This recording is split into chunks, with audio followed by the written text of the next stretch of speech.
내가 가지고 있는 것이 이 땅에서만 그것이 풍요로움과 감사함으로 끝나는 것이 아니라 영원한 하나님 앞에 갔을 때까지 칭찬이 될 수 있는 그러한 조건이 요소가 되기 때문입니다.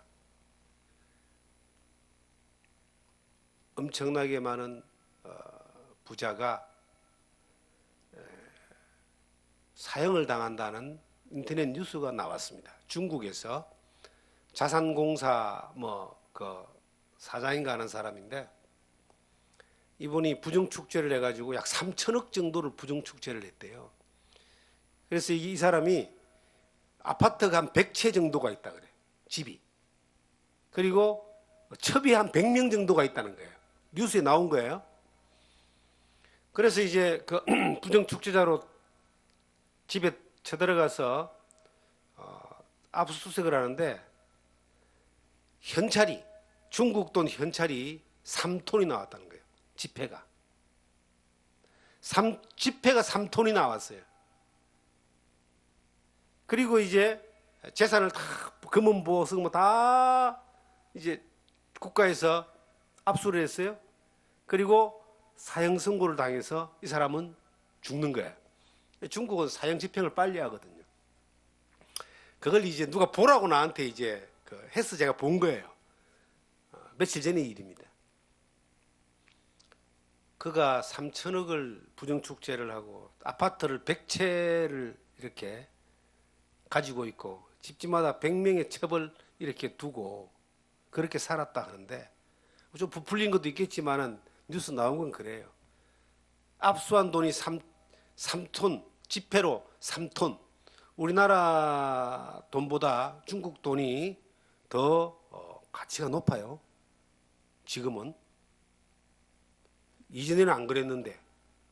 지금 중국이 세계 2위의 경제 대국이라 그러잖아요. 근데 그 3톤 정도 같으면은 어마어마한 돈일 거예요. 근데 그것이 한순간에 그냥 다 날아가 버리고 목숨까지 잃어버리는 상황이 오지만, 이 세상의 모든 사람들이 하나님이 오늘 밤 네 영혼을 도로 찾아가면 하나님하고 계산을 해야 돼요. 하나님이 도로 찾아갈 때 그 삶을 결산하는 거예요. 그 결산할 때 그가 가지고 있는 모든 것들이 하나도 자기 것이 없는 거예요. 하나님께 대하여 부유치 못한 자는 이와 같다라고 성경은 누가복음 12장에 말하고 있습니다. 우리가 이 세상에서 살아가면서 남들보다 가지고 있지 않는 것들도 많이 있습니다. 복음 안에 믿음 안에 살면서 저는 물질이라고 하는 것을 쫓아서 살아오지 않았기 때문에 그것이 당연히 세상 사람들의 기준에서 결핍이 오는 것은 당연한 겁니다. 그런데 그 결핍이 삶을 불행하게 하거나 불편하게 할 정도로 오느냐. 세상 사람들은 자기가 벌지 않으면 살지 못하는 그러한 자본주의 국가를 뼈저리게 느끼고 살고 있을 겁니다. 어릴 때부터 받는 교육이 이게 자본주의, 자기가 노력해서 어떤 성과를 거둬서 어떤 위치에 올라가서 어떤 삶을 사는 것을 자동적으로 배우게 되어 있습니다. 열심히 공부하고 피나도록 노력하는 것도 어떤 면에서는 그 좀 더 자기가 유리한 조건에서 많은 것들을 가지기 위해서, 높은 자리에 올라가기 위해서 그렇게 하는 걸 겁니다. 그런데 그것이 과연 몇 년이나 가겠습니까? 100년도 안 가고 200년은 더욱 안 갑니다. 그런데 그것이 인생의 목적인 것처럼 그렇게 달려오면서 그렇게 살고 있는 겁니다. 그러면 저 같은 경우는 어떨까요? 30년 이상을 하나님이 나의 힘이 되는 것을 경험하고 살았습니다. 하나님이 나의 산성이고 요새시고 피할 바위이시고 구원의 뿔이 되시는 것을 여러 모양을 통해서 경험하고 살았습니다. 지금 이 코로나 전국이 우리나라가 겪었던 민족적인 그러한 환란 가운데 이게 열 손가락 안에 들어가는 그런 환란입니다. 1997년도에 IMF가 왔을 때에 우리나라는 참 힘들었습니다. 세상 많은 사람들이 힘들었습니다. 수많은 사람들이 그냥 절망했습니다. 그런데 그때도 저희들은 이 원주에 와서 복음을 전하기 위해서 교회를 개척하고 했던 그러한 시기인데, 그 IMF 때도 어렵지 않았습니다. 왜 어렵지 않았냐면은 IMF 전이나 IMF 때나 IMF 후에나 똑같았기 때문이에요. IMF 전에도 하나님을 의지하고 살았고, 하나님의 힘을 믿고 살았고, IMF 때도 하나님의 힘을 믿고 살았고, IMF 지나서도 하나님의 힘을 믿고 살았고, 나의 힘이 되신 여호와의 주를 사랑하나이다. 그 하나님을 의지하고 살았기 때문에 어려움이 없었습니다. 인생을 살아가는 여정을 돌이켜보니까 화려했던 적이 있었습니다. 물질적으로 환경적으로 풍요로웠던 적이 있었습니다. 그런데 그때도 그 풍요로움이 있었지만은 그 풍요로움을 의지하고 풍요로움을 쫓아가지 않고 그 풍요로움에 삶의 목적을 두지 않고 도움을 주시는 그 하나님, 그렇게 살게 하신 기회를 주신 하나님 앞에 하나님을 의지하고 하나님을 바라보고 살았기 때문에 그 풍요로운 그 늪에 퐁당 빠지지 않고 여전히 하나님을 의지하면서 구원의 뿔 되시고 산성 되시고 요수 되시는 그 하나님을 경험하며 살 수 있었습니다. 지금 이렇게 이제 산골짜기에 와 있습니다. 나는 하나님께 얼마나 감사한지 몰라요.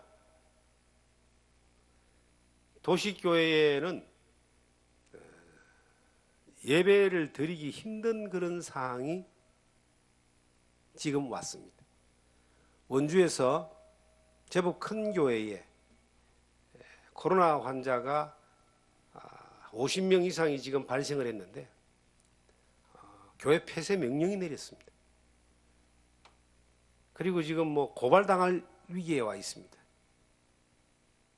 전 시내에서 전 교회가 지금 긴장하고 있습니다. 근데 코로나 전국이 이 교회가 세워지고 난 이후에 바로 코로나 전국이 왔잖아요. 1년도 되기 전에. 여기에서 쉬지 않고 한 번도 쉬지 않고 하나님을 찬양하고 경배하는 예배를 드릴 수 있다는 거죠. 그리고 이곳에서 오는 사람들에게 하나님이 위로를 줄 수 있고, 그리고 복음이 전해지고,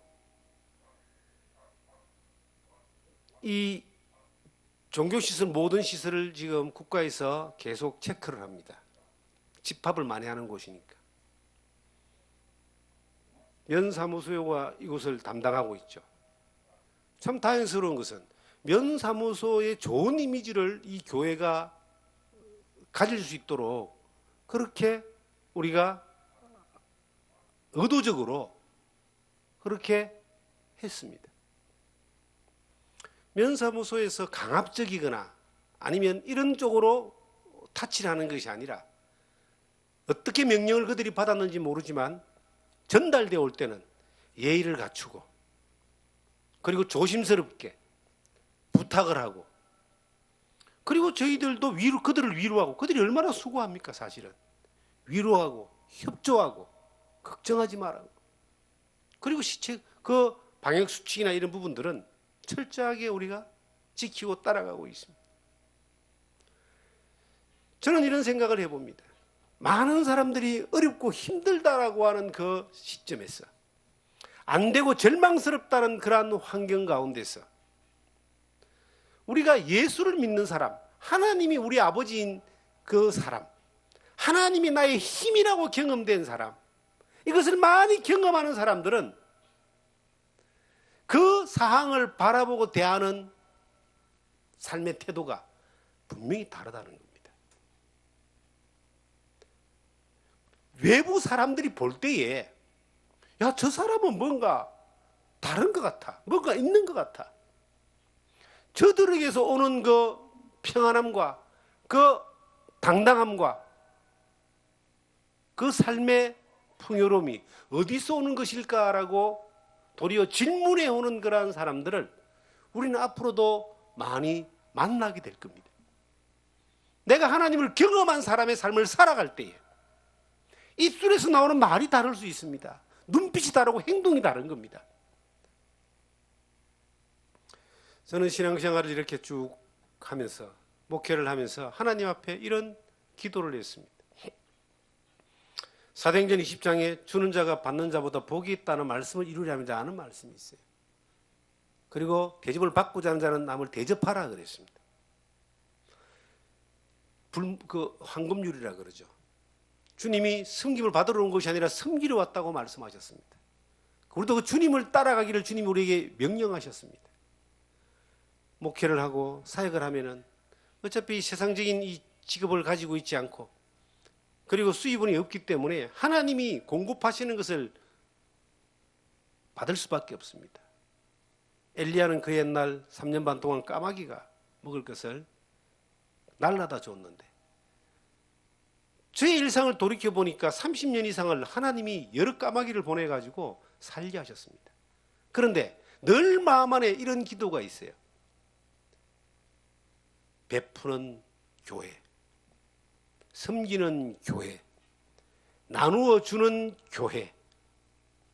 이 세상과 이웃 사람들에게 교회가 초라해 보이고 없어 보이고 가난해 보이고 궁핍해 보이고 쪼잔해 보이는 것이 아니라 교회가 이 주변 사람들의 어려운 사람들을 섬기고 나누고 베풀고 그리고 흘려보내는 그러한 일들을 해야 되는 교회가 돼야 된다. 늘 그렇게 했는데 그렇게 흘려보낼 수 있는 만큼을 하나님이 보내주시더라는 겁니다. 그리고 선교를 받는 교회가 아니라 선교를 하는 교회, 사람들을 세워서 보내는 교회, 그리고 보내진 사람들을 지원할 수 있는 그러한 교회. 이러한 것들이 주는 자가 받는 자보다 복이 있다. 바울은 자기가 수고하고 노력해서 시간 날 때마다 업을 했잖아요. 집 짓는 업을. 물론 그것도 바빠서 못 할 때가 더 많았겠죠. 감옥에 가서도 못 했잖아요. 그런데 그 하여튼 흘려보내고 섬기는 것에 대하여 기준을 가지고 있었습니다. 그렇게 살았습니다. 하나님 우리에게도 하나님의 힘이 끊임없이 공급되어지는 그러한 가운데 이것을 흘려보내는 통로로 사용하자는 거예요. 그렇게 주님 앞에 쓰임받기를 원합니다. 저는 아까 우리 특송할 때 야베스의 기도에 대해서 특송을 했잖아요. 역대상 4장에 보면 그 내용이 나오는데 한번 찾겠습니다. 역대상 4장을 보면은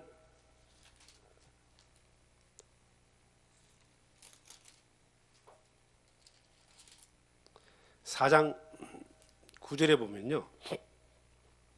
아까 우리 집사님 특송을 들으면서 이 말씀이 생각이 났습니다. 9절 10절 제가 읽어보겠습니다. 야베스는 그의 형제보다 귀중한 자라 그의 어머니가 이름하여 이르되 야베스라 하였으니 이는 내가 수고로이 낳았다 함이었더라. 야베스가 이스라엘 하나님께 아뢰어 이르되 주께서 내게 복을 주시려거든 나의 지역을 넓히시고 주의 손으로 나를 도우사 나를 환난에서 벗어나 내게 근심이 없게 하옵소서 하였더니 하나님이 그의 구하는 것을 허락하셨더라. 저는 이 야베스의 기도 가운데 가장 중요한 단어가 하나님이 그의 구하는 것을 허락하셨더랍니다. 하나님이 그의 구하는 것을 허락하셨더라. 그 지역을 넓혀달라 그러고 하나님이 도와주셔서 환난에서 벗어나게 하시고 근심이 없게 해달라고 그가 기도했는데 하나님이 그의 기도를 허락하셨더라. 하나님이 힘이 되는 삶을 사는 사람들은 하나님 앞에 믿음으로 구하는 기도를 하나님이 들으시고 그 기도를 허락하십니다. 제가 기도할 때에 기도하는 사람들이 점점점 사역하면서 늘어납니다.